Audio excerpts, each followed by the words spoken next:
Seorang pendeta muda asal Bekasi menyamar menjadi Muslim dengan niat menghina Islam, namun siapa sangka, justru hatinya luluh ketika mendengar lantunan Al-Quran, hingga akhirnya ia mengucapkan syahadat. Inilah kisah penuh air mata dan hidayah yang tak terduga. Sebelum kita mulai kisahnya, jangan lupa dukung channel ini dengan cara subscribe, like, dan share agar kami semakin semangat menghadirkan kisah-kisah penuh hikmah lainnya. Di sebuah kota kecil di Bekasi, hiduplah seorang pendeta muda berusia 27 tahun bernama Samuel. Ia dikenal cerdas, pandai berbicara, dan karismatik di kalangan jemaatnya. Meski usianya masih muda, banyak orang menghormatinya karena kepandaiannya dalam berdebat soal agama. Namun, jauh di dalam hatinya, Samuel menyimpan sesuatu yang kelam, kebencian terhadap Islam. Ia sering mendengar berita tentang Islam yang menurutnya penuh kekerasan. Meskipun ia belum pernah benar-benar menyelami agama itu, baginya, Islam hanyalah sekumpulan aturan kaku yang membelenggu, dan ia merasa umat Islam mudah dipermainkan dengan kata-kata tajam. Suatu malam di ruang kerjanya, Samuel membaca beberapa kitab tafsir dan artikel tentang Islam. Bukan untuk memahami, melainkan untuk mencari celah.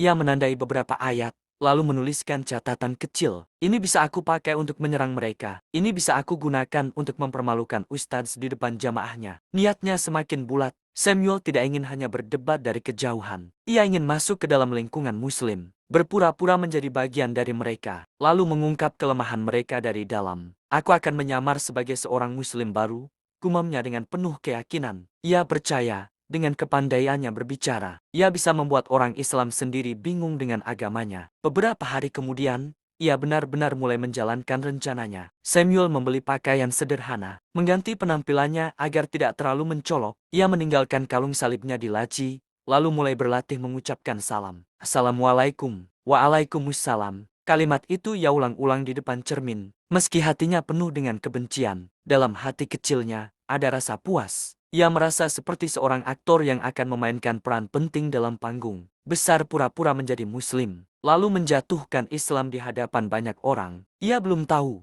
rencana itu bukanlah awal kemenangan baginya. Justru disitulah awal perjalanan yang akan mengubah seluruh hidupnya. Samuel bangun lebih pagi dari biasanya. Di dalam kepalanya sudah tersusun rencana yang matang. Ia memutuskan pindah ke sebuah desa kecil di pinggiran Bekasi, tempat komunitas muslim masih kental dan penuh dengan kegiatan keagamaan. Baginya, itu adalah lahan subur untuk menjalankan rencananya. Dengan membawa sebuah tas ransel lusuh dan pakaian sederhana, Samuel meninggalkan apartemen mewahnya. Ia menyewa sebuah kamar kontrakan di desa tersebut. Penampilannya kini jauh berbeda. Ia tak lagi tampak sebagai pendeta, melainkan seperti seorang pemuda biasa, pekerja kasar yang merantau mencari kehidupan. Di hari pertama, ia mendatangi masjid dengan langkah ragu. Jamaah sedang bersiap untuk sholat maghrib. Samuel menundukkan kepala, mencoba meniru cara mereka. Saat itu, seorang lelaki parubaya, Pak Rahmat, menyapanya dengan ramah. Assalamualaikum, nak, baru pindah ke sini, ya? Samuel mengangguk cepat, lalu menjawab dengan suara sedikit gemetar.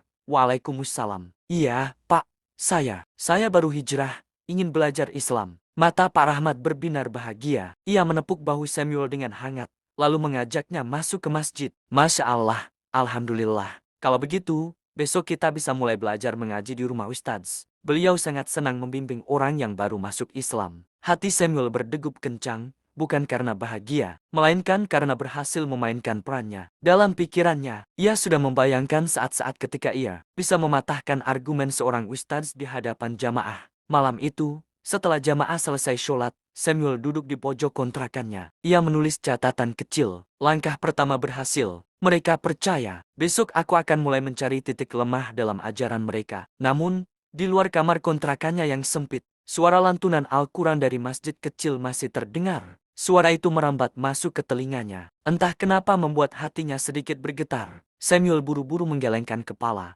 menepis perasaan aneh itu. Aku harus fokus pada misiku, gumamnya dengan wajah tegang. Apa yang ia anggap sebagai permainan, sebenarnya adalah jalan yang diam-diam sedang digariskan Tuhan untuknya. Jalan yang akan membuatnya bukan lagi seorang penyusup, melainkan seorang pencari kebenaran sejati. Hari Jumat sore, selepas sholat Asyar, balai desa kecil itu ramai oleh jamaah. Mereka biasa berkumpul untuk mendengarkan kajian dari Ustadz Hasan, seorang ustadz muda yang dikenal sabar dan berwawasan luas. Samuel, dengan wajah penuh kepura-puraan, ikut hadir di sana. Duduk di barisan agak depan, ia menyimak setiap kata yang keluar dari mulut sang ustadz. Namun, Dalam hatinya ia menunggu waktu yang tepat untuk menyerang. Ketika kajian selesai, Ustadz Hasan berkata dengan ramah, "Silakan, kalau ada yang ingin bertanya, jangan sungkan. Agama ini indah ketika kita mau berdiskusi dengan baik." Saat itulah Samuel mengangkat tangan. Semua mata tertuju padanya. Dengan suara lantang, ia bertanya, "Ustadz, kalau Islam benar-benar agama yang sempurna, mengapa masih banyak umat Islam yang miskin dan tertindas? Bukankah seharusnya Allah langsung menolong mereka?" Seisi ruangan hening. Beberapa jamaah saling pandang, sebagian terlihat tidak nyaman dengan pertanyaan itu. Samuel tersenyum tipis, ia merasa langkahnya tepat. Namun, Ustadz Hasan menjawab dengan tenang, tanpa sedikit pun marah. "Saudaraku, kemiskinan atau kesulitan hidup bukan tanda Allah tidak menolong. Itu ujian, tanda kasih sayang Allah agar kita belajar sabar dan saling tolong-menolong. Bahkan Rasulullah sendiri hidup sederhana, bukan dalam kemewahan. Justru disitulah letak keindahannya. Kita diuji agar iman kita semakin kuat." Samuel mencoba memotong. "Tapi bukankah itu tidak adil? Tuhan yang Maha Kuasa, mengapa membiarkan penderitaan?" Ustadz Hasan tersenyum, lalu mengutip ayat Al-Quran dengan suara lembut. "Sesungguhnya bersama kesulitan ada kemudahan." Qs. Al-Insyirah 6. Allah tidak pernah menelantarkan hambanya. Kadang kita yang terlalu terburu-buru ingin jawaban, padahal rahmatnya lebih luas dari yang kita sangka. Kata-kata itu membuat ruangan kembali hening. Jamaah mengangguk pelan, sebagian terharu. Samuel menahan emosi, merasa serangannya tak mengenai sasaran. Dalam hati ia bergumam, mengapa dia bisa menjawab dengan begitu tenang? Seharusnya dia bingung dan malu di depan jamaah. Namun yang ia rasakan justru sebaliknya. Ada sedikit rasa panas di dada, sebuah kegelisahan yang belum pernah ia alami. Ia mencoba menutupi dengan wajah datar, padahal hatinya mulai terguncang. Malam itu, sepulang dari balai desa, Samuel duduk termenung di kontrakannya. Untuk pertama kalinya, ia merasa kalah dalam perdebatan. Tetapi egonya masih menolak. "Aku tidak boleh berhenti. Aku harus temukan celah lain untuk menjatuhkan mereka," gumamnya keras. Ia belum sadar bahwa setiap pertanyaan yang ia lontarkan justru semakin mendekatkannya pada cahaya kebenaran yang ia benci. Hari Minggu sore, balai desa kembali dipenuhi jamaah. Kali ini, Ustadz Hasan mengisi kajian tentang akhlak Rasulullah. Samuel sudah bersiap. Ia membawa catatan kecil berisi pertanyaan-pertanyaan tajam yang sudah ia rancang semalaman. Saat sesi tanya-jawab dibuka, Samuel langsung mengangkat tangan. Dengan nada menantang, ia bertanya, "Ustadz, kalau Muhammad itu benar-benar nabi, mengapa beliau menikah dengan banyak wanita? Bukankah itu bukti nafsu duniawi?" Ruangan mendadak riuh. Beberapa jamaah saling berbisik, ada yang terlihat marah, ada pula yang mencoba menenangkan diri. Tapi Ustadz Hasan tetap duduk tenang. Wajahnya teduh. Dengan suara lembut ia menjawab, "Saudaraku, setiap pernikahan Rasulullah punya alasan syar'i. Ada yang karena perintah Allah. Ada pula untuk melindungi janda yang kehilangan suami di medan perang. Itu bentuk kasih sayang, bukan hawa nafsu. Kalau hanya soal nafsu, tentu beliau akan menikahi wanita muda dan cantik saja. Faktanya, banyak istri beliau adalah janda berusia lanjut." Samuel terdiam sejenak, lalu tersenyum sinis. Ia melempar pertanyaan lain.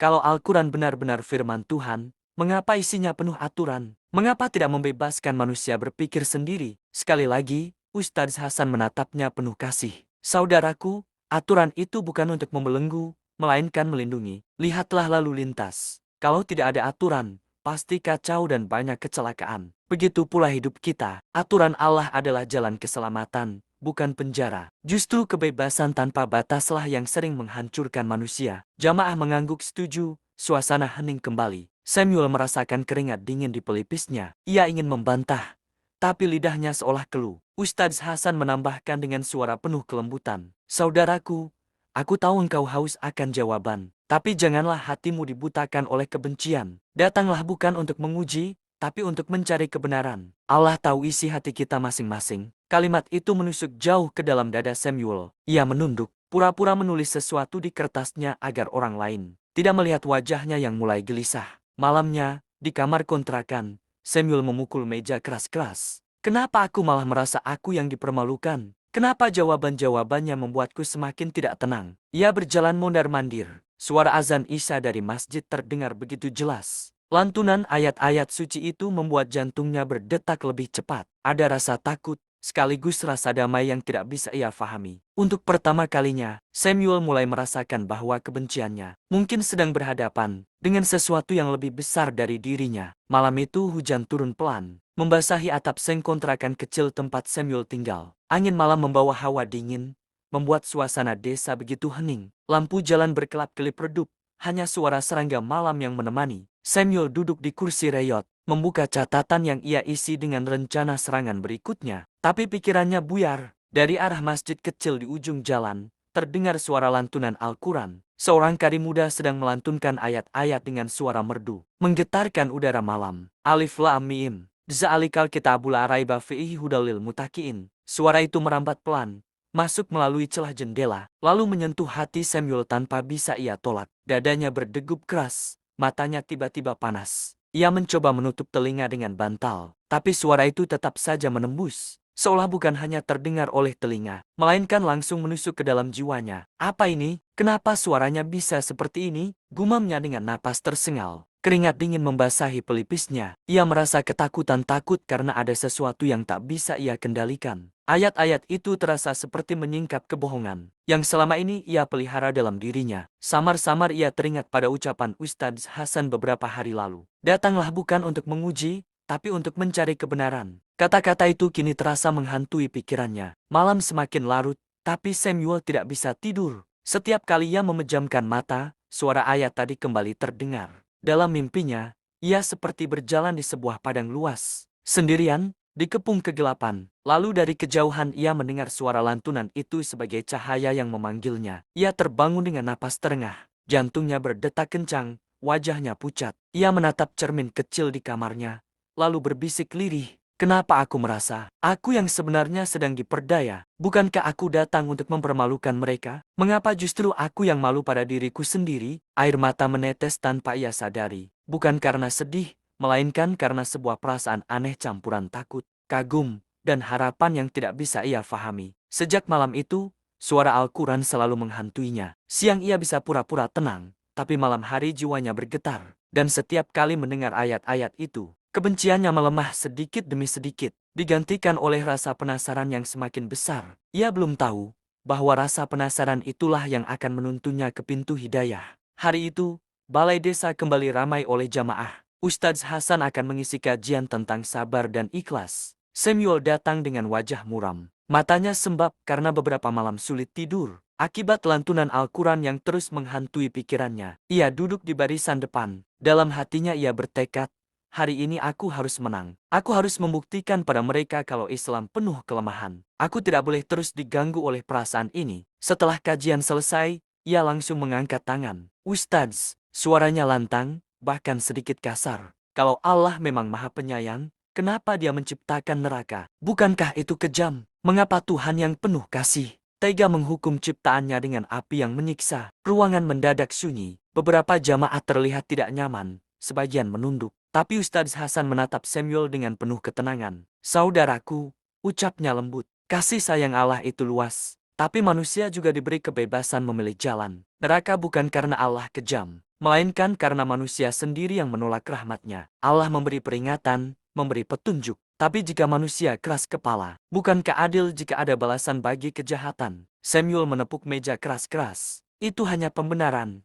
Tuhan seharusnya bisa langsung mengampuni, tidak perlu menakut-nakuti dengan neraka." Wajahnya memerah, nadanya tinggi. Beberapa jamaah mulai resah, namun Ustadz Hasan tetap tenang. "Saudaraku, justru neraka adalah bentuk kasih sayang. Bayangkan, kalau orang zalim tidak pernah dihukum, apa dunia akan adil? Kalau pembunuh, pencuri, penipu, semuanya dibiarkan tanpa balasan. Bukankah itu ketidakadilan? Neraka ada agar keadilan tetap tegak." Kata-kata itu menampar Samuel. Lidahnya keluh, tapi egonya masih memberontak. Ia bangkit berdiri, menunjuk Ustadz itu dengan jari bergetar. "Tidak, itu semua hanya dongeng untuk menakut-nakuti manusia. Aku tidak percaya." Suasana balai desa hening. Jamaah menatap Samuel dengan mata iba, bukan marah. Justru tatapan penuh belas kasih itulah yang membuat hatinya semakin panas. Ia merasa seolah dirinya yang telanjang di hadapan mereka. Ustadz Hasan menatapnya dalam-dalam, lalu berkata pelan, "Saudaraku, aku tidak marah padamu. Aku hanya berdoa,